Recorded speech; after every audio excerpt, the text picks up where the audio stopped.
Hey Raghunath, tell everyone about our Patreon community. Sure, Kaustubha. The Wisdom of the Sages Patreon community is an incredible online yoga resource. If you like the type of yoga wisdom and culture we share on the show, then our Patreon community is a great next step. This is a listener-supported podcast, and any level of sponsorship will unlock a wide range of live and archived classes, talks, and even workshops. Raghunath teaches, I teach, and we have a host of other excellent teachers on topics ranging from yoga philosophy, asana classes, storytelling, Ayurveda, kirtan, cooking, meditation, and a lot more. We even have an incredible online Bhakti 12-step recovery group. So if you want to check it out, go to patreon.com/wisdom of the sages. All right, let's get it on. Om Namo Bhagavate Vasudevaya. Om Namo Bhagavate Vasudevaya. Om Namo Bhagavate Vasudevaya.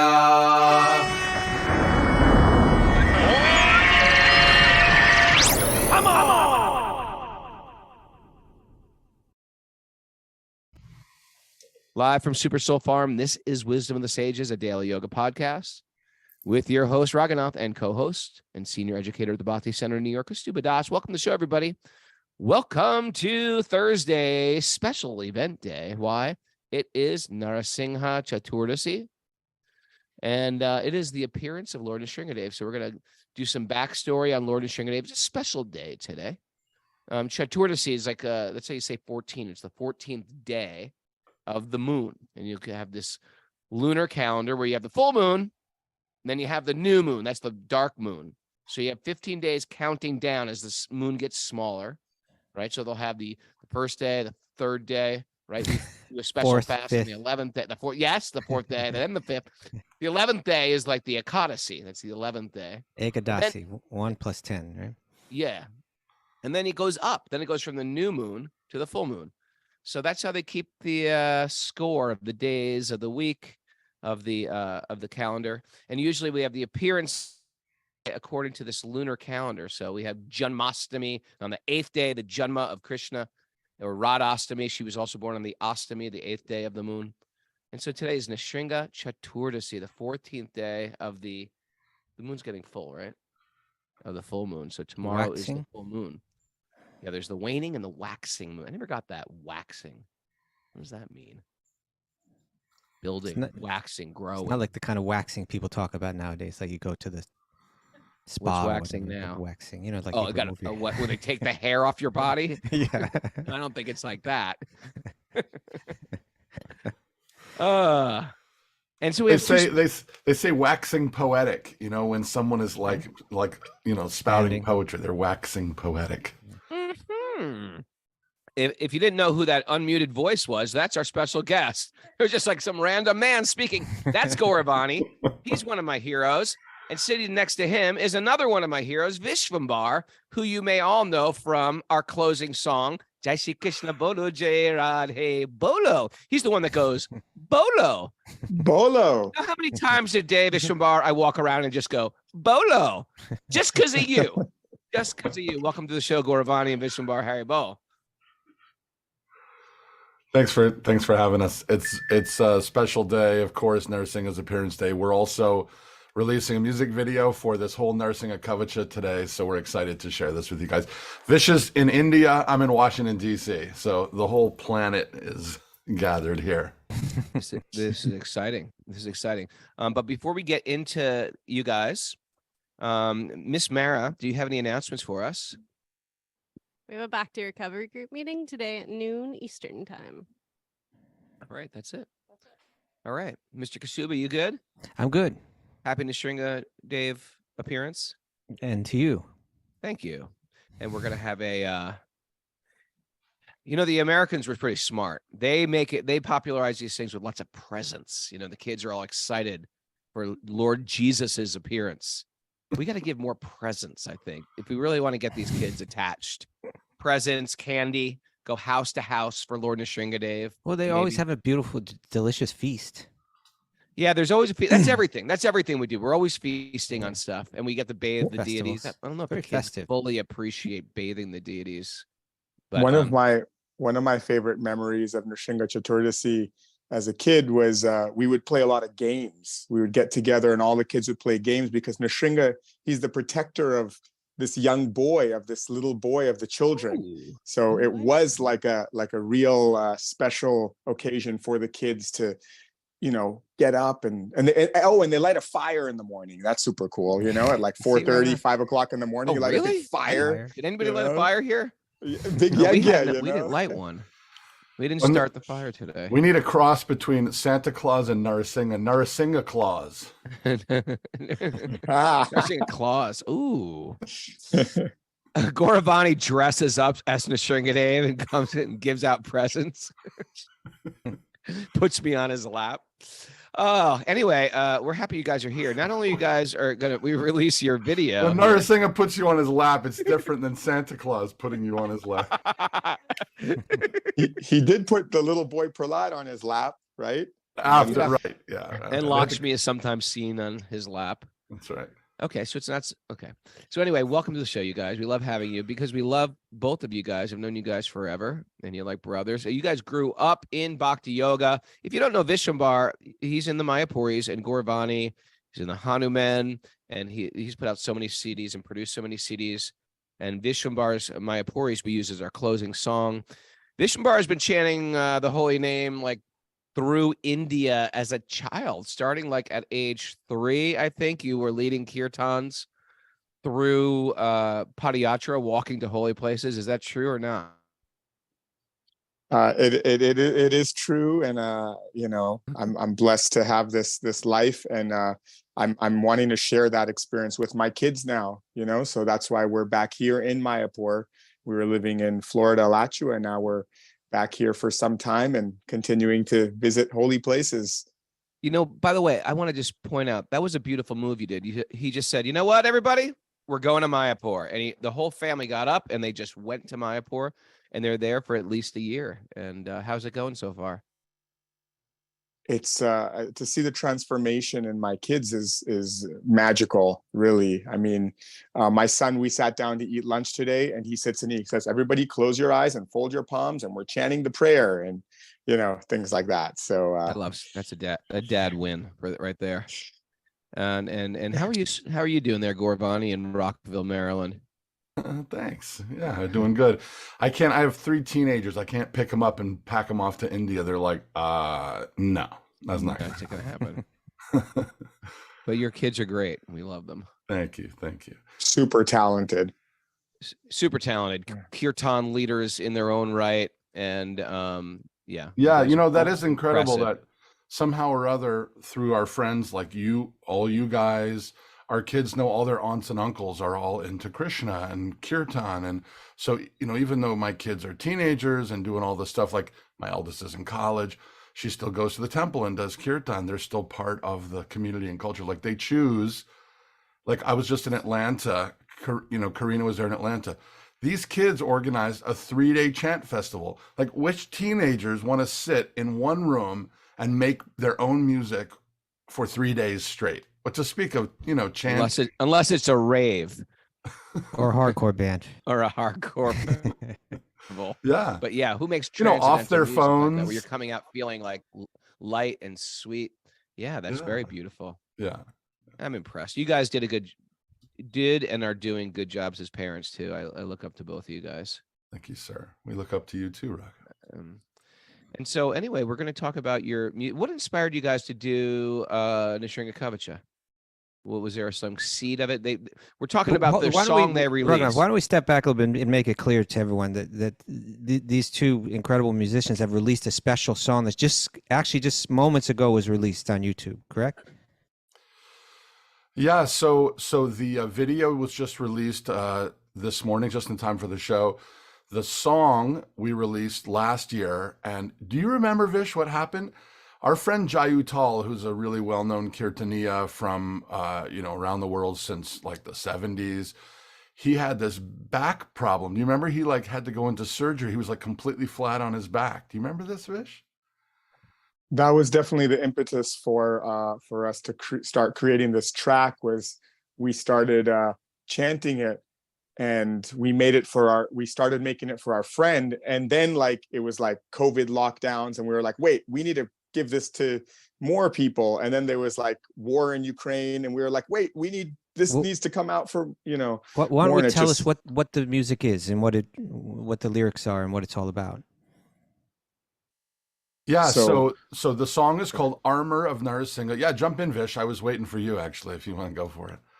The song is Go called ahead. Armor of Narasimha, and there's something in Sanskrit called a kavacha, and kavacha means armor. But the idea is that it's not just an armor for your physical body, but an armor for your spirit. You know, that we're constantly under onslaught. I mean, let's just think about radio waves, invisible waves, microwaves, cell wave. Like we're constantly being bombarded, right, with all these invisible energies. And, even the consciousness, like in Bhakti, there's this kind of belief that whoever cooks the food that you eat is giving you their consciousness, right? The sound we listen to, the shows that we watch, what we look at on Instagram, it's all giving us these kind of energies. So we need protection. And so the this, Nrsimha Kavacha, it's a sonic armor. It's actually a sonic armor. It's an armor of through sound vibration. This mantras that were chanted by this boy Prahlad in his prayer to Narasimha. Narasimha is the guardian of the heart of bhakti, the half-man, half-lion form of Krishna that comes to protect the devotee. So these mantras, it starts with this beautiful meditation on each part of the form of Narasimha, be it his forehead, and how then by his forehead, which has his third eye, protects our forehead. His hands protect, which are like lotus flowers, protect our hands, and in that way it creates this sonic armor on our physical and on our spiritual body.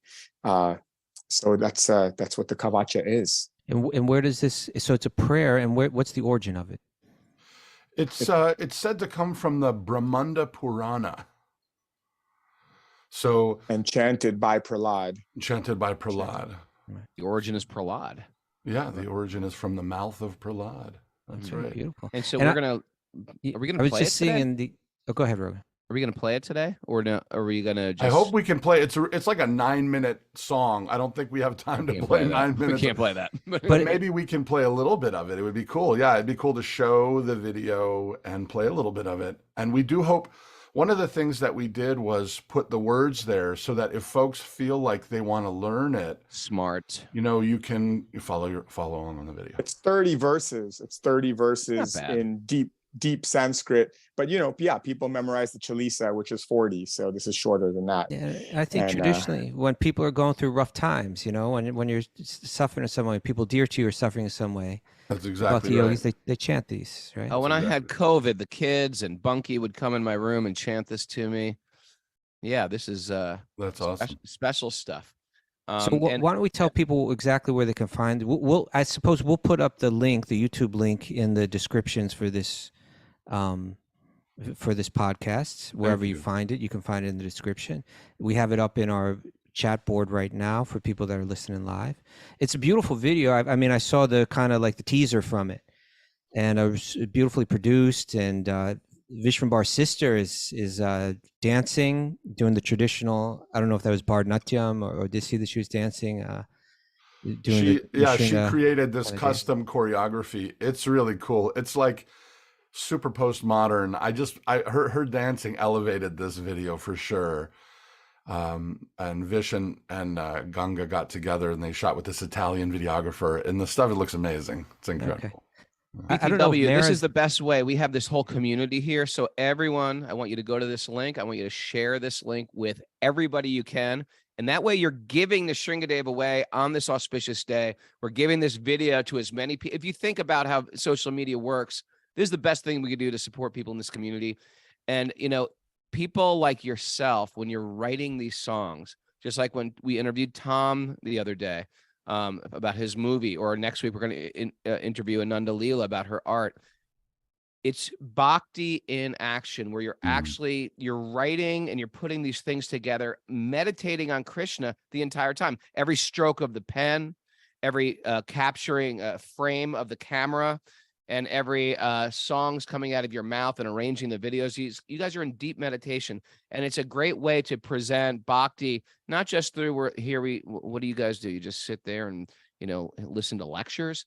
No, it's actually using all your creative juices to create things that change culture and inspire and lift people higher. You can listen to thousands of songs today.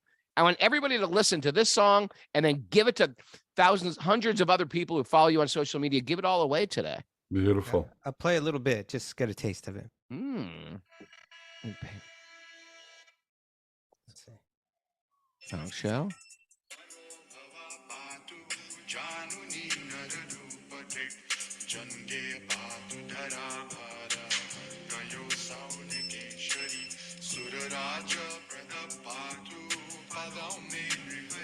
Kind of cool to drive around listening to this, right?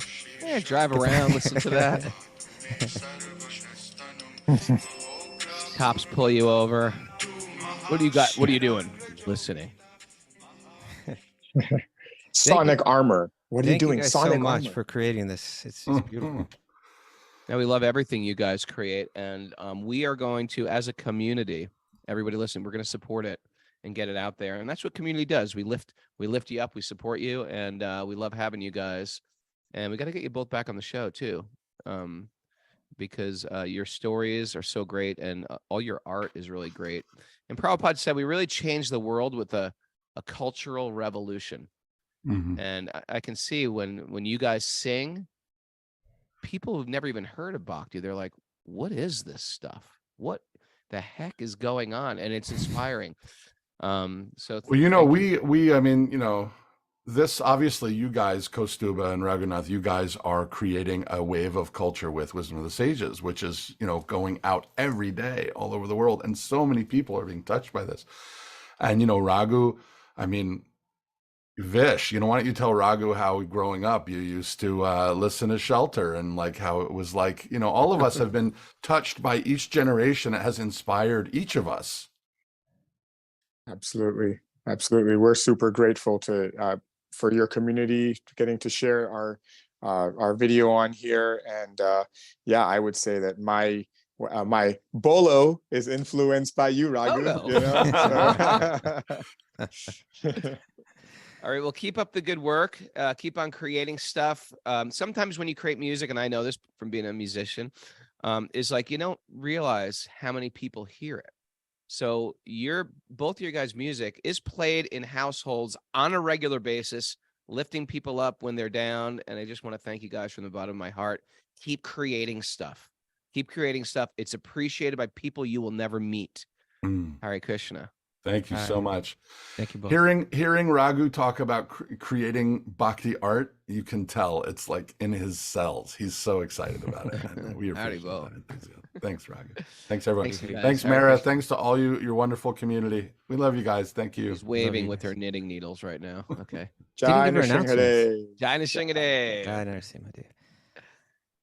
That was beautiful. Kaustubha. Yeah, we didn't get Mara's announcements or anything. She did. She gave an announcement about a Bhakti recovery group. I think she's a little shy, because somebody said yesterday to her, there's a girl just knitting on your show. Is that weird? And I think she's a little self-conscious now. Why is there a girl just knitting on the podcast? I think she sort of like backed off. Okay. Well, why don't we get into it, Raghunath?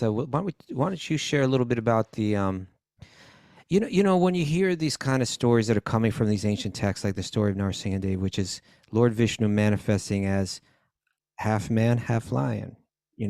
He's there to protect his devotee. When we hear these and when you see it's depicted in different ways, to the Western mind, it's like, oh, okay, they have their mythological, they have their mythology, they have their stories. It's interesting mythology. It's so nice. It's so nice. I appreciate their myths. Even Indians will say that, right? I appreciate, or our myth culture talks about this. And so, whether one has faith when they hear these stories, that's one question. But there's a lot of brilliant teachings that come through them as well. So why don't you tell the story a bit, and we can also highlight some of the teachings which come through the mouth of Prahlad, the boy. You know, it's quite a few. The story is told through quite a few chapters, maybe like 6 or so chapters, something like that, in the 7th canto of the Srimad Bhagavatam. And when we talk about, oh yeah, well, that's the story of Lord Narasimha, this lion avatar. You know, Lord Vishnu manifesting as this lion creature. But really, all the teachings are. Nrisimhadev speaks very little in it. It's mostly Prahlad, right? It's more the story of Lord Vishnu's devotee, Prahlad, how he lives, how he sees the world, and how he speaks truth to power, but like the deepest truth. You know, it's like it's truth to power. I like that one. Yeah, it's so beautifully framed what he has to say. So we'll hear a little bit about what he had to say, but why don't you start just by filling us in on the story? For sure. Om Jnana Tamarandasya Jnananjana Shalakaya Chakshurun Midatam Yena Tasmai Shri Gurave Namaha. I was born in the darkness of ignorance, and my teachers are opening my eyes with the torchlight of knowledge. I offer my obeisances at their lotus feet. So we have to do a little backstory first, because there's always a backstory. Things just don't appear out of nowhere. And Hiranyakashipu, which is the great demon, who is actually a great soul, and he was a gatekeeper with he and his brother. It was Jai and Vijay, and they were gatekeepers of Vaikuntha, and Vaikuntha is the spiritual realm of Lord Vishnu. And you know, in any place, there's some guy at the door. You know, you've all seen some big guy at the door who won't let you in, right? And when me and Kaustubha were growing up, if you wanted to go to a club, there'd be a guy at the door with a red rope, and there would be a list. And if you weren't on that list, you weren't getting in that door. So one day, these 4 ancient liberated sages who realized, you know what? I don't want to go through puberty. Once puberty kicks in, everything falls apart. So they said, we're just going to stay young. And so they stayed, these prepubescent young children, but they were ancient and they were old. They were the original sons of Brahma. And they had sort of like an all access pass all the time to see Lord Vishnu. So they just started walking in. Now, of course, these Jai and Vijay, the gatekeepers, were like, where are you guys going? I'm going to see Lord Vishnu. No, you're not. You're not on the list. Well, we're very, very close to Lord Vishnu. I'm sorry, we can't let you in. Where's your parents? Get their parents here. Who are these kids? And very quickly, they got shuffled out. And they're like, really? You don't understand who we are. We are very connected with Lord Vishnu. We can go in anytime we want. Anyway, a quarrel next came, and then ensued. And then these 4 saintly persons cursed Jai and Vijay. And immediately they started to realize, Jai and Vijay realized they made a mistake. And they started begging for forgiveness. And he's, too late. We've cursed you.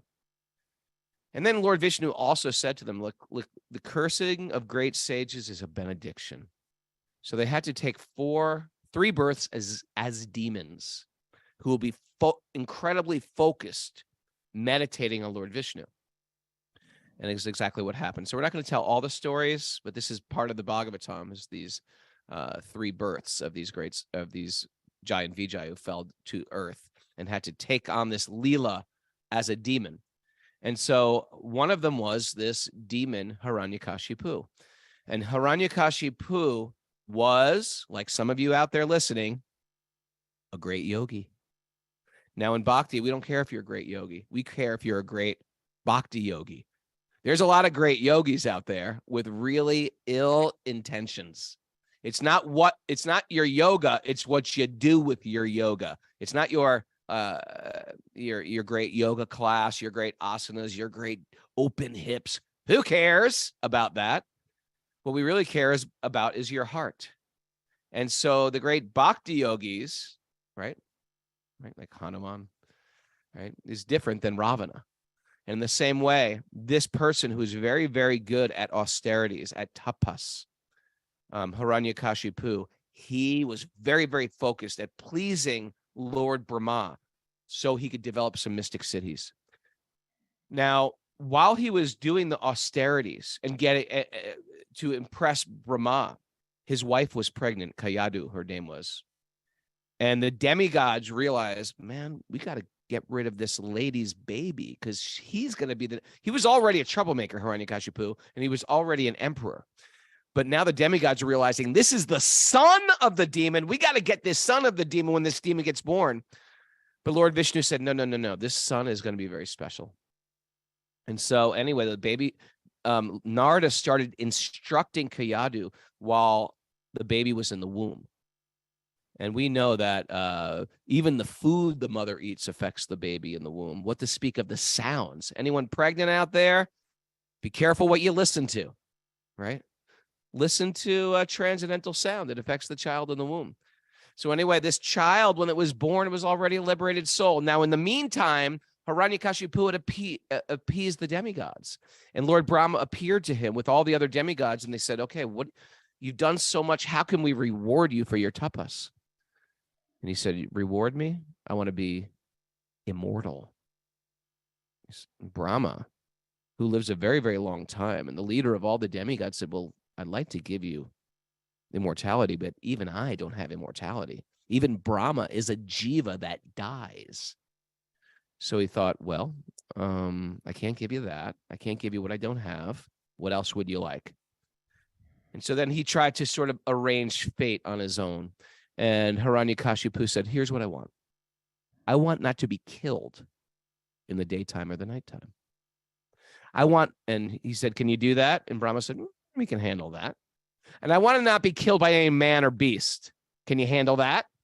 And Brahma said, all heads were nodding. I'm nodding my one head, but imagine 4 heads of Brahma nodding right now. He said, yeah, I can handle that. And I want to not be killed by any weapon. Brahma also agreed.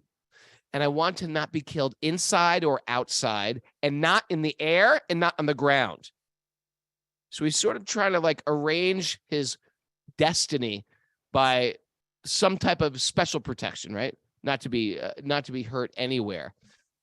And Brahma agreed to all those points. And because he agreed to those points, he felt like, now I'm untouchable, right? When you get this feeling of fearlessness. And in that fearlessness, he created so much chaos in the universe, right? Because he had so much power, even the demigods were scared of him. And he created hell in his whole community. And so everybody lived in great fear of Hiranyakashipu. In the meantime, his son was growing up, sent his son off to boarding school. And his son, and we know this, parents know this, that sometimes you can give your kids everything and they just don't follow your lead. And so sure enough, this son, even though the son of the greatest asura or the greatest demon, he was a very saintly son. He was born a liberated soul, a nitya siddhi, a perfected being. And so when they sent him to school and they learned regular things like we learn in school now, he just was not interested. And when all the other kids in school were playing, ever meet a person that's so influential that people just flock to them? And whatever they're doing, you want to do. Sometimes it's bad things. Sometimes it's good things. Prahlad was one of those. Kaustubha's laughing, right? It's because he was one of those influential persons that all the kids wanted to be like. So when all the kids were playing, he said, no, we're going to do this. We're going to sit here and we're going to have a kirtan. We're going to sit here. We're going to chant japa. We're going to sit here. We're going to meditate. And all the kids followed him. And the teachers were getting agitated. They're like, oh my God, his father's going to kill us. And they always tried to break it up. Never quite worked because Prahlad has such presence. And sure enough, when it was time to go home to visit the parents, Christmas break, Prahlad went home, picked up his little son, you had a nice time at the Gurukul, learning from your teachers. Tell me what you've learned in school. Kaustubha was the first thing he learned. Do you remember? Well, there's 2 times that he got pulled up like that, right? His Christmas break and Easter break. Something like that. Yeah, right. So the first time, he got pulled up, they put him on his, the father, Hiranyakashipu, took little Prahlad and put him on his lap. And you see, the thing was that this school, it was really meant to indoctrinate him, right? It was really meant to to instill within him the same kind of animosity that the father had towards his enemies, right? And so he's supposed to get trained up and just to follow in those footsteps. And really the enemy to Hiranyakashipu was God and all of God's servants, right? It's like Lord Vishnu and all the devas. You know, I'm the center of the universe, not anybody else. And anybody else that said, you know, they're the enemy if anyone's going to oppose that. And so when he calls his son up, he's hoping that he's going to hear some of this indoctrinated kind of, you know, mentality, right? So he says, my dear son, please let me know what you think is the best of all subjects that you have studied from your teachers. Now, Prahlad, when he was in the womb, Narada was speaking to his mother, right? And so he was taking in all these teachings even before he was born. So Prahlad replies, he says, oh, my father, as far as I've learned from my spiritual master, any person who's accepted a temporary body and temporary pleasures of household life is certainly embarrassed by anxiety. That's a good one, isn't it? I'm embarrassed. Because it's saying like you, father, right? Like you think you're number one here and everything, but it's really embarrassing your situation, right? Yeah. It was talking about householder life, and it is embarrassing. Why? Because it's riddled with sort of fear. What's going to happen to my daughter? What's going to happen to my son? What, at every different age of their life, there's some type of anxiety, and juxtaposed against a sage who's very fixed and very focused and very internal. Well, and that's so therefore he says one should give up this position and go to the forest. And more clearly, one should go to the forest of Vrindavan, where only Krishna consciousness is prevalent, and should thus take shelter of the Supreme Personality of Godhead. So that was his response. And his father, how did he respond? His father was like, what? Where did you get that from? Yeah. Okay. Well, that was the question. Needs a re-education. Yeah. Right. The father's question was like, you know, the intelligence of my child is being spoiled by my enemies. Someone is putting this into him. We got to get to the bottom of that. So he talks to the teachers. He sends him back to school. And after some time, you know, he comes back and he's asked again, you know, but even before that though, see this chapter, I think it's chapter 5 of the 7th canto. Prahlad is asked different questions. So when he gets back to school, the teachers are really, they're fearful because they're like, Hiranyakashipu, who's this like incredibly powerful and temperamental leader, is upset with us because their son is coming back and not trained the way that, but we don't know where, that wasn't us that taught him all of this. Go to the forest of Vrindavan. That wasn't us. We never taught that in school, I swear. So they ask him, you know, where did you get this? So this is how it continues in that chapter. It says, when Hiranyakashipu's servants brought the boy Prahlad back to the Gurukula to train him up back to the school, the priest of the demons, Sunda and Amarka, pacified him. With very mild voices and affectionate words, they inquired from him as follows. They said, dear son Prahlad, all peace and good fortune unto you. Kindly do not speak lies and just tell us the truth. These boys that you see are not like you, the other kids in the school, for they do not speak in a deviant way. How have you learned these instructions? How has your intelligence been spoiled in this way? O best of your family, has this pollution of your intelligence been brought about by you or by the enemies? Right? We are all your teachers and are very eager to hear about this. Please tell us the truth, right? Have the enemies... These poor teachers are just caught in the middle. They're like, what? So Prahlad, this is Prahlad's reply. Now, this is a little boy, right? But these verses, if you practice yoga, these verses are important. This is the chewing and the chewed verse? That comes a little bit later. Okay. That comes when he's back in front of his father. Okay.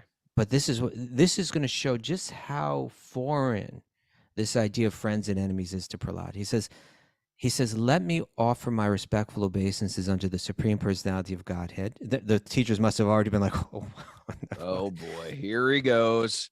Whose external energy has created the distinctions of my friend and my enemy by diluting the intelligence of people.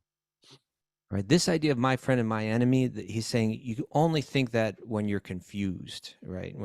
He says, indeed, now I'm actually experiencing this, although I have previously only heard of it from authoritative sources. Like, I don't even understand. I've heard that there are people that think in terms of friends and enemy.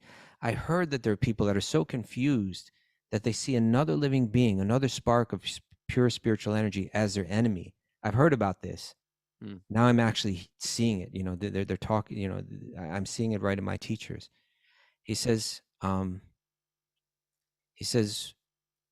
when the Supreme Personality of God is pleased with the living entity because of their devotion, one becomes a pundit and does not make distinctions between enemies, friends, and themselves. Intelligently, they then think every one of us is an eternal servant of God, and therefore we are all not different from one another. Persons who always think in terms of enemy and friend are unable to ascertain the supersoul, God within their own hearts. Not to speak of them, even such exalted persons as Lord Brahma, who are fully conversant in the Vedic literature, are sometimes bewildered in the following principles of devotional service. The same Supreme Personality of Godhead who has created this situation has certainly given me the intelligence to take the side of your so-called enemies. Oh, Brahmanas, and this verse is this really gets to the heart of like what our situation in this world is, right?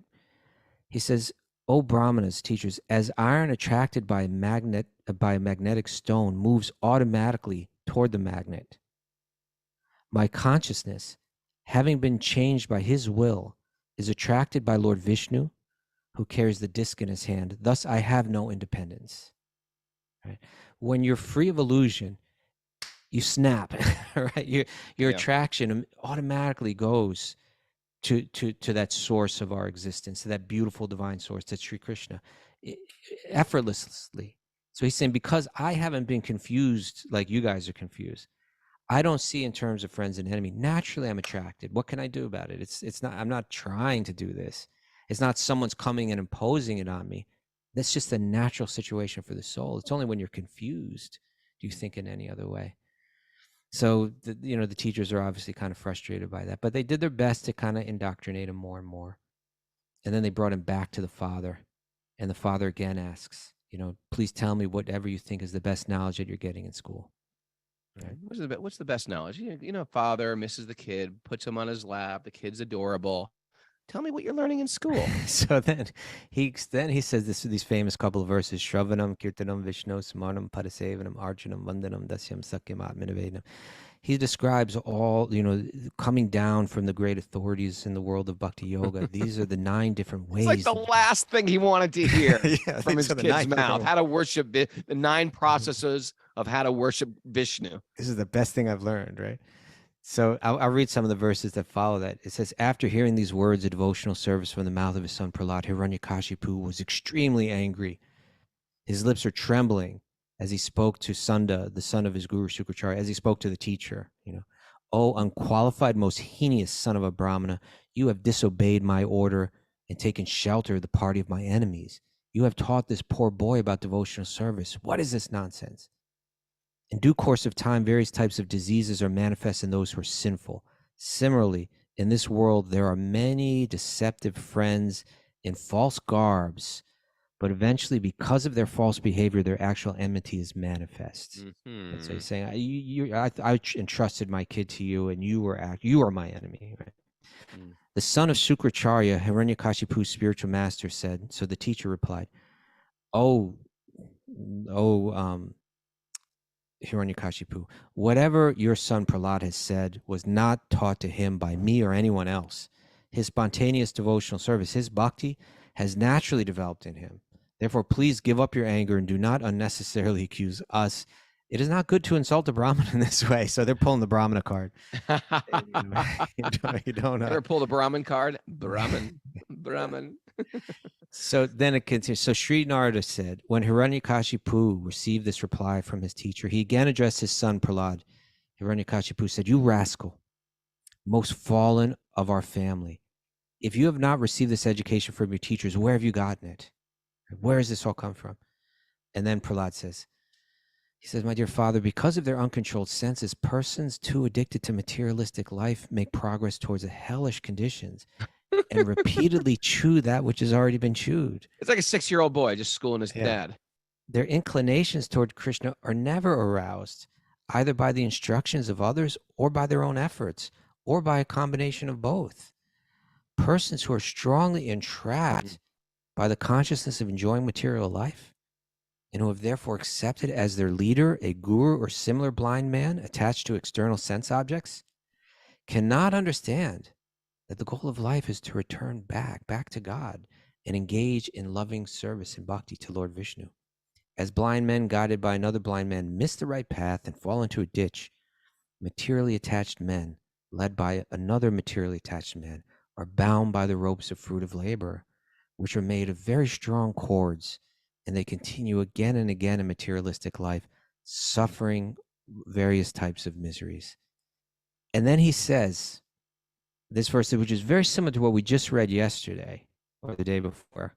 Remember when we were hearing that Jada Bharta said, how you want to know how you achieve the highest levels of yogic realization?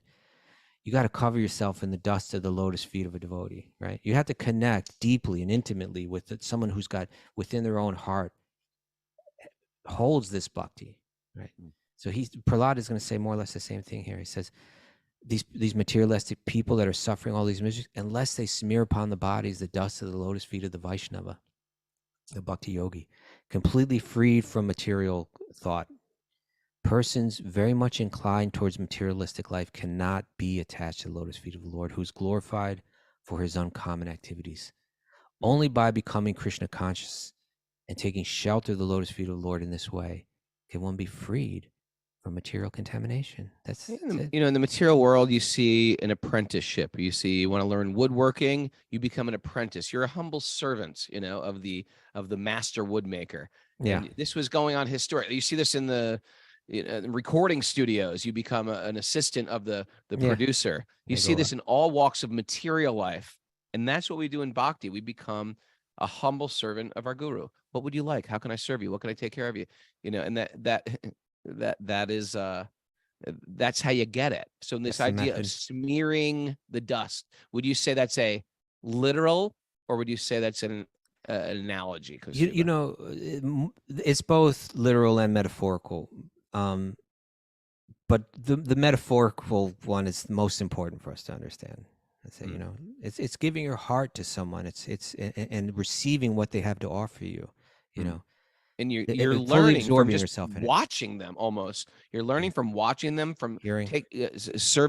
They have so much potency because they've dedicated their life to service. Yeah, and magic happens through them.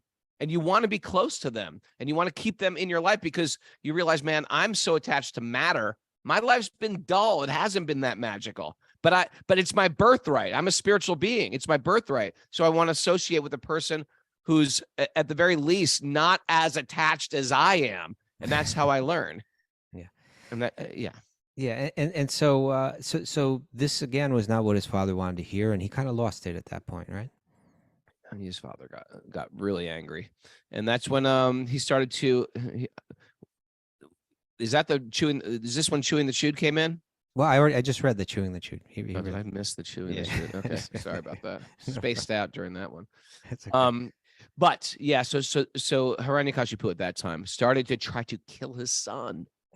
He's basically said, just like you get gangrene in your arm and you got to cut off that limb. Yeah. Or else it will contaminate the entire body. You should be killed because you're going to contaminate our family. And so he did this very frustrating thing of trying to kill a kid who could not be killed. Just like if you've ever had a parent that tried to correct you or punish you. I do this with my older son, Rocco. It's like I try to yell at him, listen, don't you ever do that. Every time I do that, he just starts laughing. Like, he just take me seriously. Stop laughing at whatever I say. And anyway, it's like that. He tried to punish his son, if not kill his son. But he was always protected by Lord Vishnu. You couldn't harm Prahlad. Became incredibly frustrated. Standing on the porch of his palace, he was just like, how dare you? I cannot believe you are such an insubordinate. How am I so unfortunate to have a kid like you? He says, where is this God you speak about? I don't see any God. And Prahlad very calmly, God is everywhere. Is God within me? Yes, God is within you. Is God out there? Yeah, God is there too. Oh, he's in there and out there. Right. That makes no sense. That makes no material sense, people. And then finally he says, in a mood of desperate frustration at this kid, he said, is God in this pillar? And he takes his walking stick and he smashes it into the pillar. And from that pillar manifests this beautiful avatar of Lord Vishnu, Lord Narasimha. And Burst out. to feel it, Lord Vishnu, right? He bursts out of it. He grabs this demon king who no one could kill. All the demigods were fearful. And he put him up on his lap as he sat down on a great throne. And he started to kill this demon. Now, of course, Lord Vishnu is always fulfilling the benedictions of his devotees. And who's his great devotee? Lord Brahma. And Lord Brahma gave benediction. So he didn't want to like step on the benedictions of Brahma. What were the benedictions of Brahma?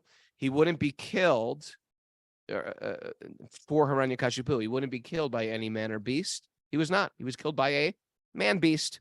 Right? He was a lion man. He was Nara Hari. Not a man, not a beast. It's kind of neither category. A whole other category. He was not killed in the air or on the ground. He was killed on the lap.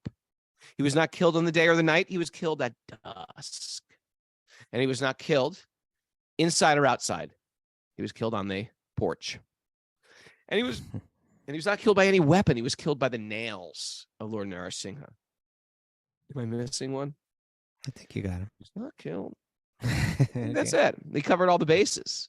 And then Prahlad came up and offered prayers. And that's a whole nother beautiful part of the Bhagavatam. The beautiful part, yeah. Yeah. So Maybe we don't Sringa have time for Bhagavan ki jai. You know, I was thinking going back, if we go back in the story a bit, Raghunath, because the Bhagavatam is laying this out on all different levels. Like you went back to when the 4 Kumars are going to Vaikuntha and they curse Jai and Vijay and they have to take birth as demons. One of them takes birth as Hiranyakashipu. But then when Hiranyakashipu is about to be born, that story is also told earlier in Bhagavatam, right?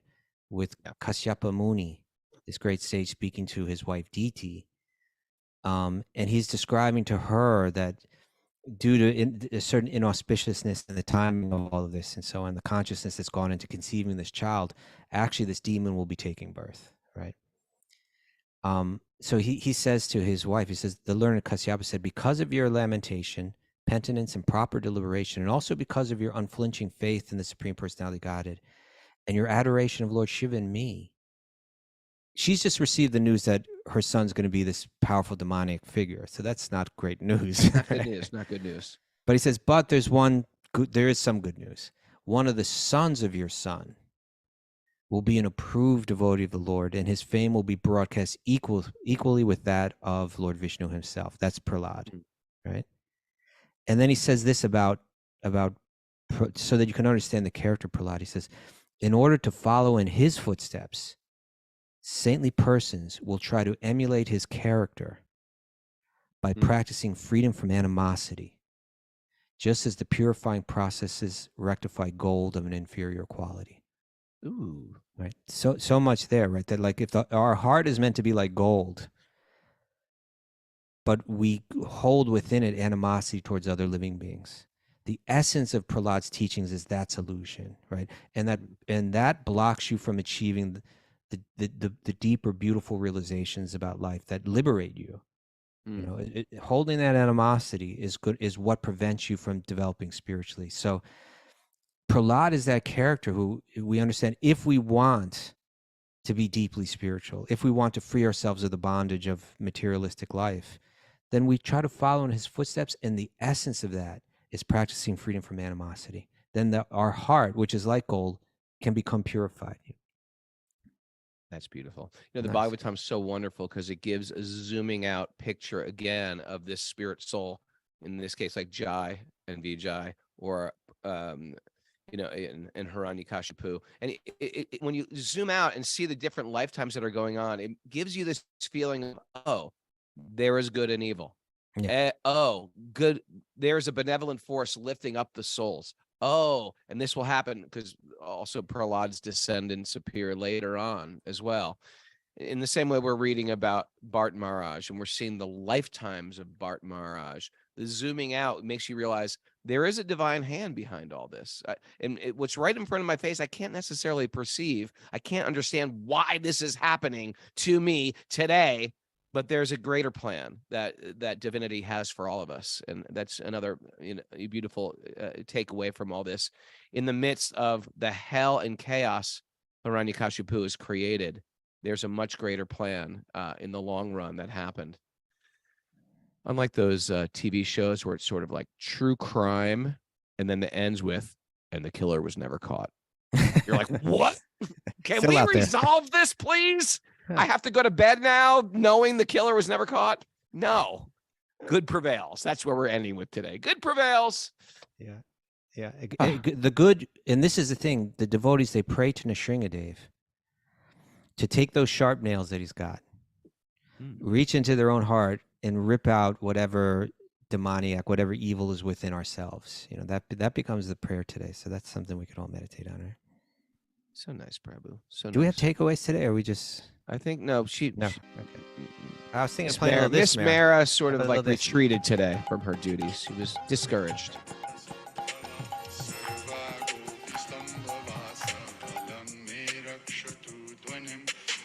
You can go ahead and say goodbye to everyone. Are you look confused? Or just kind of sort of... What are we doing? Mara's screwing around with the. Okay, this is what we're doing. We're playing this song to end it. Okay, That's what I thought. got it. Thanks everybody for joining us. Thanks especially to Vishwambar and Gauravani, dear friends of mine. Love them. Love their family.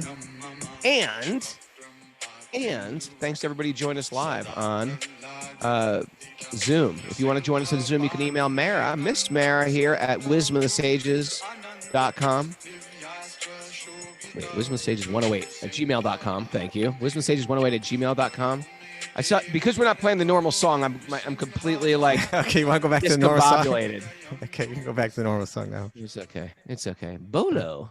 I need my bolo in the morning. And I want to thank everybody who supports us as a community-supported podcast.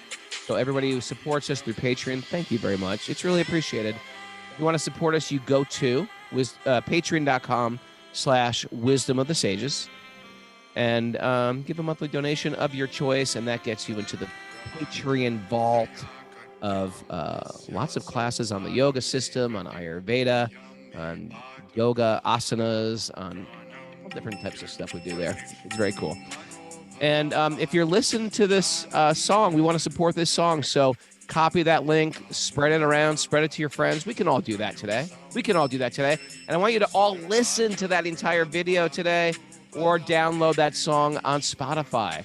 And if you can, maybe Google up the Nashringa Kavacha and maybe chant it in front of your altar, or just chant it today and go along with it and chant the English. And that's a nice thing to do on holy days like this. Thanks for everybody for joining us. I'm convinced today is going to be a magical day. What do you think about that, Mr. Kaustubha? You like that? I'm with you. You like it, though? You like it? Yeah. All right, hands up high. Howdy-bo.